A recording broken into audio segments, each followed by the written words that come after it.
ഇന്നത്തെ flowers top singer എപ്പിസോഡിൽ വിവിധ റൗണ്ടുകളിലായി കുഞ്ഞു താരങ്ങൾ അവതരിപ്പിച്ച മനോഹരമായ പാട്ടുകളും അവർ നേടിയ മാർക്കുകളും ഇപ്പോൾ നമുക്ക് ഒരുമിച്ച് കണ്ടു നോക്കാം.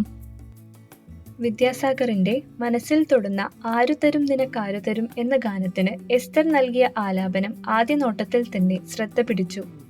ശബ്ദത്തിലെ തെളിമയും ഗാനത്തിനെ പൂർണ്ണമായി എത്തിച്ച അവതരണവും ജഡ്ജിമാരുടെ പ്രശംസ നേടി. അതിനുള്ള അംഗീകാരമായി എസ്തറിന് ലഭിച്ചത് ഉയർന്ന 97 മാർക്കാണ്. മാജിക്കൽ മെലഡി റൗണ്ടിൽ സൗമ്യമായ ശബ്ദവുമായി വേദിയിലെത്തിയത് മൈഥിലിയാണ്. ഗാനത്തിന്റെ നിസ്സാരമായ ഭാവം പോലും ശ്രദ്ധയോടെ അവതരിപ്പിച്ച ഈ പ്രകടനം വേദിയിൽ ഒരു മൃദുത്വം പകർന്നു. ഈ മനോഹരമായ ആലാപനത്തിന് മൈഥിലിക്ക് ലഭിച്ചത് 96.75 മാർക്കാണ്. വിദ്യാസാഗറിന്റെ സംഗീത സൗന്ദര്യം നിറഞ്ഞ സുമംഗലിക്കുരുവി എന്ന ഗാനത്തിന് സാം നൽകിയ അവതരണം വളരെ നിയന്ത്രിതവും മനോഹരവുമായിരുന്നു. താളവും ശബ്ദ നിയന്ത്രണവും ശ്രദ്ധേയമായ ഈ പ്രകടനം വേദിയിൽ നല്ല പ്രതികരണം നേടി. അവസാന ഫലമായി സാമിന് ലഭിച്ചത് 97.25 മാർക്കാണ്.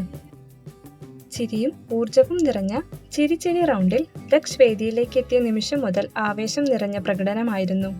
ആളെ മയക്കണ കുപ്പി എന്ന ഗാനവുമായിട്ടാണ് ദക്ഷ് വേദിയിലെത്തിയത്.